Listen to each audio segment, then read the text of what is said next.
Hello, welcome to Sage Thyme. I'm Lillian, and welcome also to a special edition winter solstice or Imbolc elemental reading. This particular reading is focused for the earth signs. Hey, Virgo, Taurus, and Capricorn. This is your reading. And also, as always, if this reading resonates, regardless of if your sun is in an earth sign, then claim it. It is yours. Before I start with the cards, I was called to pull one of my favorite modern poets, Rupi Kaur. I hope I'm saying her name correctly.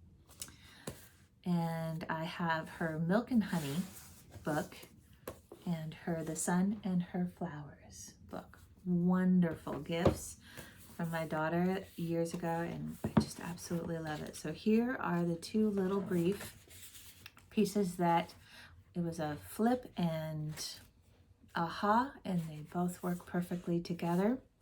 And then we'll see how the cards want to speak to this. So what a wonderful thing for the holidays, shall we say? Here we go. Oh, page 30, by the way, of Milk and Honey. You tell me to quiet down, 'cause my opinions make me less beautiful. But I was not made with a fire in my belly so I could be put out. I was not made with a lightness on my tongue so I could be easy to swallow.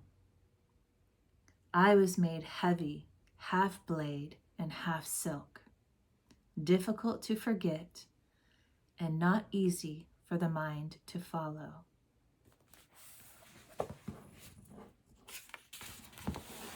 Yeah, earth signs. All right, and the other one, page 122 of The Sun and Her Flowers. When it came to listening, my mother taught me silence. If you are drowning their voice with yours, how will you hear them? She asked. When it came to speaking, she said, do it with commitment. Every word you say is your responsibility. When it came to being, she said, be tender and tough all at once. You need to be vulnerable to live fully, but rough enough to survive it all. And when it came to choosing, she asked me to be thankful for the choices I had that she never had the privilege of making. Lessons from Mama. Wahoo! Ooh, I got goosies. All right, let's pull some cards, shall we? I'm working with the ShadowScape Tarot. And we'll see. I think I'll bring in some of the Spirit Song Animal Tarot. Okay. And 1, 2. Here we go. Earth signs. The Hermit in reverse and the King of Wands. You guys like my little foxtail? I was playing around. And then I was playing around with victory curls. I was up to catching a fox. And sometimes the only way to catch a fox is to dress up as one. All right, the Hermit in reverse. Let's take a look at it. Ooh, light. There we go. In the upright position. And the second card that come out is the King of Wands. This is a stunning card. I love this card. And it is upright. All right, we'll start with these two before we go. That's what I'm feeling. So this particular hermit, what are you up to, sir? Fantastic. He has climbed what looks like a precarious assembly of stones with, I forget what they're called, but the shells that are fossils, yeah. and stone shapes, and then a statue up here at the top. And while everything that is stacked underneath him looks that it would be precarious, he's very stable up there. And he's got his lamp, as the traditional hermit does. And I want to see, interesting, this statue, I hadn't noticed this before. The statue is taking, or it's not even a statue, it's stones that look like a statue with ears and a face, but really not anything identifiable. The geese are flying below him, they're flying south. But here we are in the wind, or in the reverse position. So, okay, we'll go with the obvious. A time of being secluded,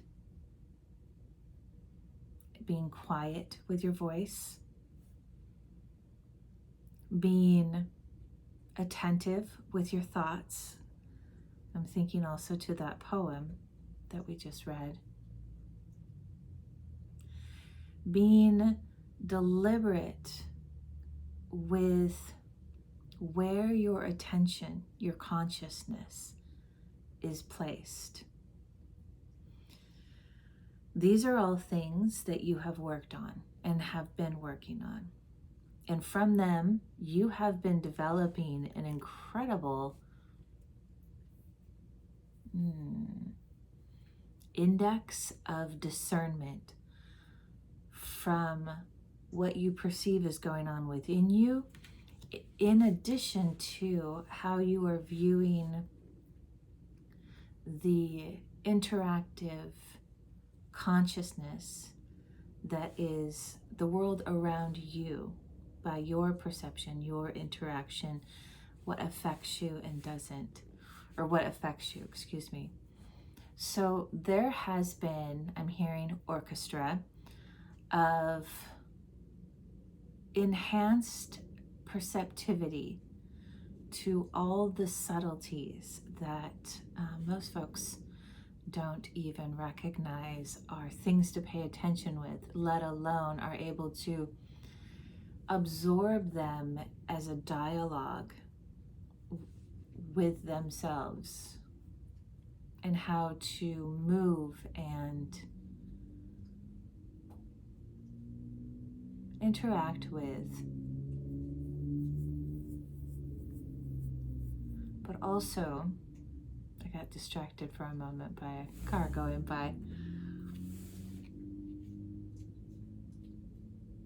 Building confidence, how to work with and navigate these different orchestrated symbols and sounds and reverberations and highlighted whatevers to develop your own personal confidence as who you are, and not necessarily what you're meant to do in the world, because I keep hearing the word or seeing the card, the Fool, and it's bringing me back to this zero or O-shaped, zero-shaped stone that the hermit is standing on. 0 point, beginner's mind, no thought, the Fool, child wonderment. These are all words that describe a totality of 0, of the openness and surrendering to what the universe, source, God, spirit, however best resonates with you to term it, how that works around you and within you and through you and as you. So this is a culmination of a really big span of time, or maybe not span of time, but at least a concentration of learning and developing. So hey, and God, I got lost in that card. And of course, right, the King of Wands. Boy, howdy, whoo. I mean, this card is so beautiful anyways, as it is.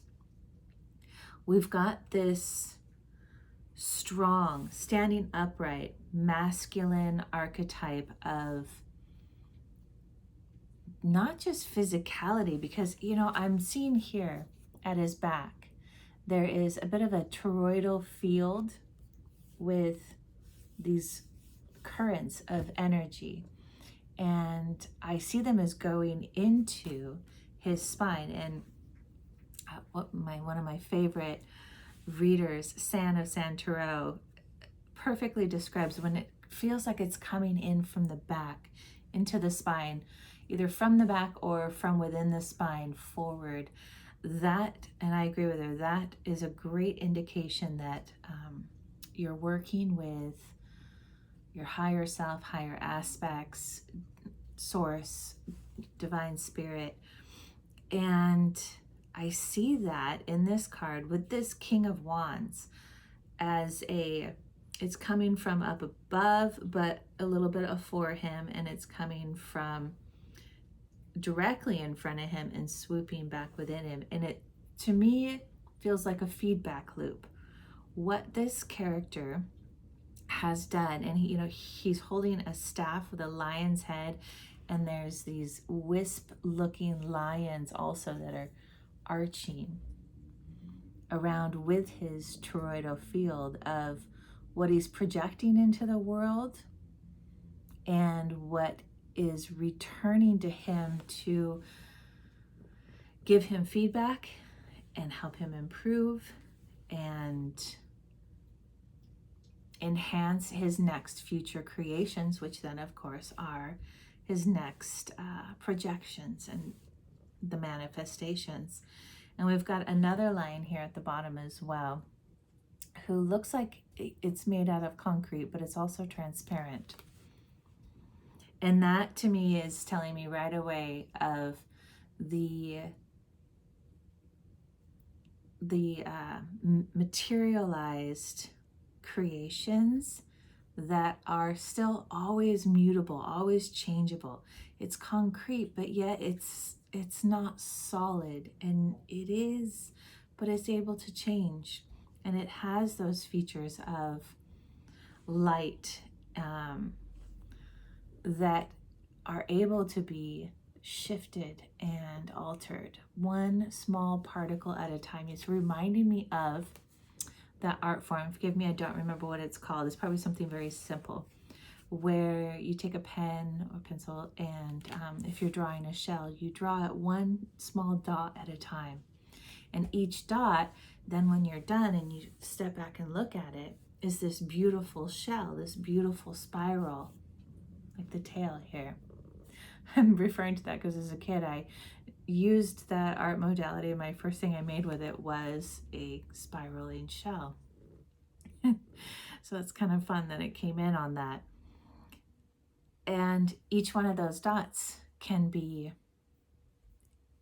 from a manifestation point of view, can be considered a particle, quantum. And yet it's the conglomeration of all the particles from all the conscious intention that come together to matter. Thoughts matter. Words matter. They materialize. They matter. Just like in the poem describing thoughts and words and beingness. This is what I'm seeing just off of these two cards. You have been developing in epic refinement and accountability and self-awareness. Another great reader, Victoria from Veritas Tarot, says, I know a lot of people have said this, but I got it from her first, where consciousness goes, energy flows, right? Is that right? Something like that. Where attention goes, consciousness flows. There it is. And consciousness, in enough concentration, with enough focus, and held within a certain intent, a heart's intent, a pure intent, a beginner's mind intent, that purity of nothingness, no expectation. That is when Spirit says, thank you for getting out of the way.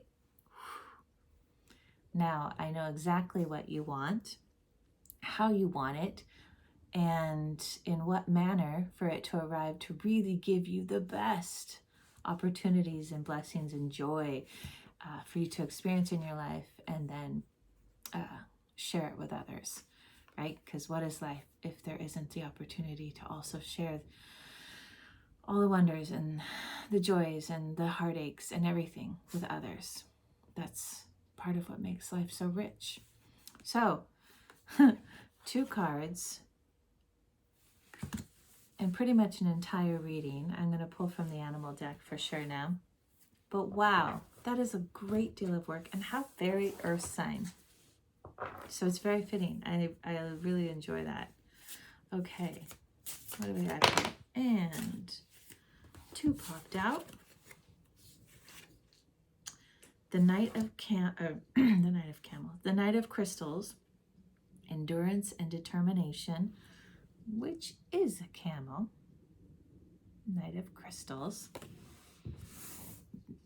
which I believe would be the Knight of Earth. And the Wheel with our octopus friend. How fitting. It's almost as if really the same cards with a slightly different perspective hue came out. The Wheel says change and possibilities. So here we go. You've been in the hermit mode, and that is now complete. You've been through a complex, I'm hearing. It may be arduous, it may not. Yeah, with the geese flying south for the winter, they had a long journey, and now they're going back to their warmth. And it's been complex, as I said before. Yet being the Knight of Camel, being the camel in essence and in signature, a creature that can cross great spans of destitution, great distances of scarcity and sameness, and yet it's got this infiniteness in the desert, right? This infinite span that, while one might think it could be boring, it's not. It's beautiful. It is spoken by many inhabitants of desert habitats that it is the most spiritually present space to be when you're in the desert. And the footing's not easy. These camels, they've got these long skinny legs with little hooves, and the sand, we all know what it's like to walk on sand, especially if you're, traversing up a little dune or something. It just, the ground moves out from underneath you.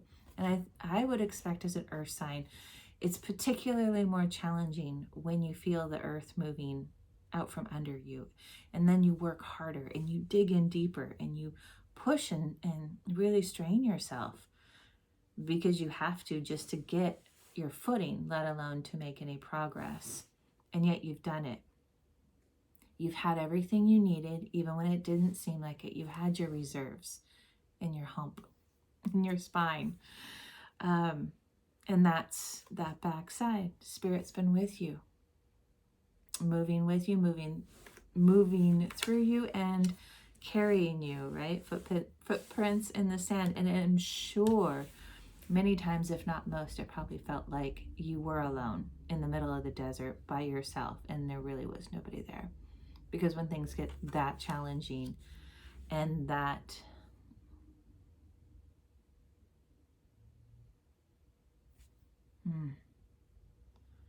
same, everything just seems to stay the same, and there's nothing to really pull any resource or stimulation from. It can be easy and natural to feel a sense of maybe despair or confusion or lost.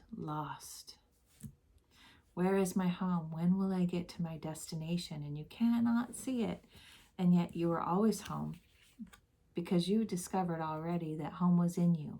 You've been carrying it with you the whole time. inside of you. And so, and again, a reminder of how that lives inside of you with this gorgeous image of the swirling above and below, into and then back out again. And you hold the staff of your own courage, which can be really hard won, and your own confidence, which you created within yourself. You didn't get that from anybody else telling you you're good enough, you're smart enough, you're good looking enough, you're blah, la, la, la, la, enough. You didn't get that from the horizontal world. You got that centralized within. And that is why now you've got this gorgeous wheel of change. And we all know the octopus. He feels his way through and senses, sees with the currents, the feelings and sensations on his flesh and his tentacles and underneath him.